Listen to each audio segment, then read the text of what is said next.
Hello cell solutions എന്ന YouTube ചാനലിലേക്ക് നിങ്ങൾക്കെല്ലാവർക്കും സ്വാഗതം. ഞാൻ ഇന്നിവിടെ പറയാൻ പോകുന്നത് മോട്ടോ C+ എന്ന് പറയുന്ന മോഡലിൻ്റെ സ്പീക്കർ വേയ്, റിങ്ങർ വേയ്, ചാർജിങ് വേയ്. ആദ്യം സ്പീക്കർ വേയ് പറയാം. സ്പീക്കർ ഈ 2 പോയിൻ്റാണ് സ്പീക്കറിൻ്റെ. അത് നേരെ വന്ന് കയറുന്നത്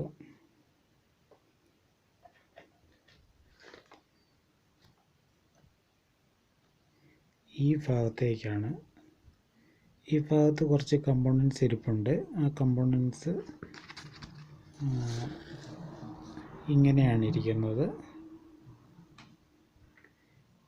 ഈ ഏറ്റവും മുകളിലൊരു സ്പെയർ, പിന്നെ ഇങ്ങോട്ടൊരു സ്പെയർ, ഇങ്ങനെ വിലങ്ങനൊരു സ്പെയർ, അങ്ങനെയാണ് ഇരിക്കുന്നത്.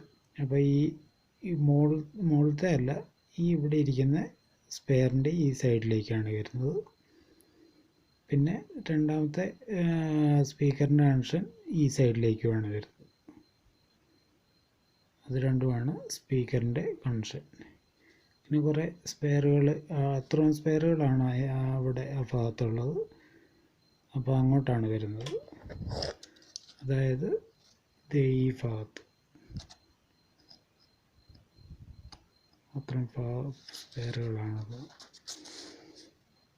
ഏറ്റവും മുകളിലത്തെ കപ്പാസിറ്റർ അല്ല, അതിൻ്റെ തൊട്ട് താഴത്തെ കപ്പാസിറ്ററിലേക്ക്, പിന്നെ ഇങ്ങോട്ട് കീഴോട്ട് വെച്ചേക്കുന്ന കപ്പാസിറ്ററിലേക്കും.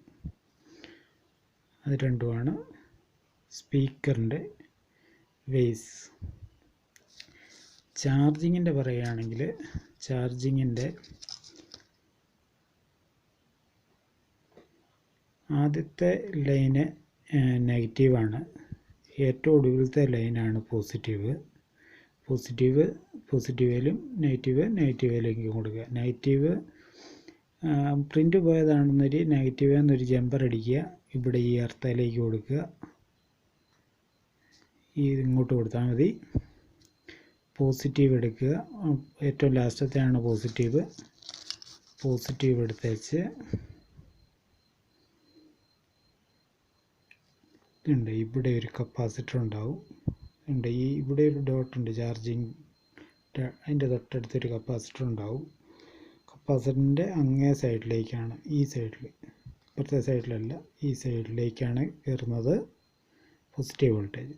ഇപ്പുറത്തെ സൈഡിൽ കൊടുക്കരുത്, ഈ സൈഡിലേക്ക്.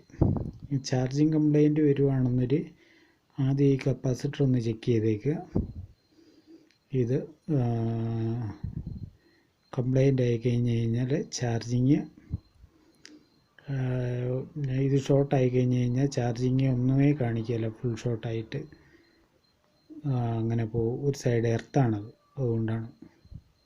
രണ്ട് സൈഡ് എർത്തായി പോയി കഴിഞ്ഞാൽ, അപ്പോൾ അതൊന്ന് ചെക്ക് ചെയ്തേക്കുക. ചാർജിങ്ങിൻ്റെ കംപ്ലൈൻറ്റ് ബോർഡിലൊക്കെ നിങ്ങൾ ചെക്ക് ചെയ്യുകയാണെന്നൊരു അതൊന്ന് ചെക്ക് ചെയ്തേക്കുക. വേറൊരെണ്ണം എടുത്തിടുകയോ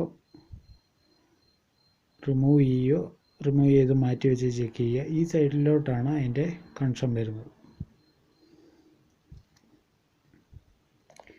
പിന്നെ വന്നേച്ച് പറയേണ്ടത് റിങ്ങറാണ്. റിങ്ങറിൻ്റെ കണക്ഷൻ ഇതാണ്. റിങ്ങറിൻ്റെ 2 കണക്ഷൻ. ഇതിലിവിടെ ഒരു 4 സ്പെയർ ഉണ്ട്. ആ സ്പെയർ ഇങ്ങനെ ഉണ്ടാവും. ഇത് രണ്ടും റിങ്ങറിൻ്റെ പോളുകളാണ്. അവിടെ നിന്നാണ് കണക്ഷൻ ഇങ്ങോട്ട് കയറുന്നത്. ഇവിടെ ഒരു 2 സ്പെയർ ഇരിപ്പുണ്ട്. ഇപ്പോൾ 2 ഫ്യൂസ് പോലൊരു സാധനം. ഇത് ഓപ്പൺ ആയി കഴിഞ്ഞാൽ റിങ്ങർ വർക്ക് ചെയ്യില്ല. പിന്നെ ഇത് ഇങ്ങനെ ഒരു കപ്പാസിറ്റർ പാരലായിട്ട് കൊടുത്തിട്ടുണ്ട്. അപ്പോൾ ഈ റിങ്ങർ കംപ്ലൈൻറ്റ് വന്നു കഴിഞ്ഞാൽ ഈ കപ്പാസിറ്റർ ഷോർട്ടാണോ എന്ന് നോക്കിയേക്കണേ. ഈ കപ്പാസിറ്റർ ഷോർട്ടാണ്, റിങ്ങർ വർക്ക് ചെയ്യില്ല. ഈ പാരലായിട്ടാണ് കൊടുത്തേക്കുന്നത്. അത് ഈ റിങ്ങറിനെ ഫിൽട്ടർ ചെയ്യാനായിട്ട് മാത്രം കൊടുത്തേക്കുന്ന കപ്പാസിറ്റർ. അപ്പോൾ അത് കംപ്ലൈൻ്റ് ആയി കഴിഞ്ഞാൽ റിങ്ങർ എത്ര മാറ്റിയിട്ടും കാര്യമില്ല, അത് വർക്ക് ചെയ്യില്ല. അപ്പോൾ അങ്ങനെയാണ് റിങ്ങറിൻ്റെ. അതായത് ഇതാണ് സ്പെയർ ഇരിക്കുന്നത്. അപ്പോൾ ഇന്നത്തെ വീഡിയോ ഇത്ര മാത്രം. പുതിയൊരു വീഡിയോ ആയിട്ട് വരുന്നവരെ എല്ലാവർക്കും നന്ദി, നമസ്കാരം, ഗുഡ് ബൈ.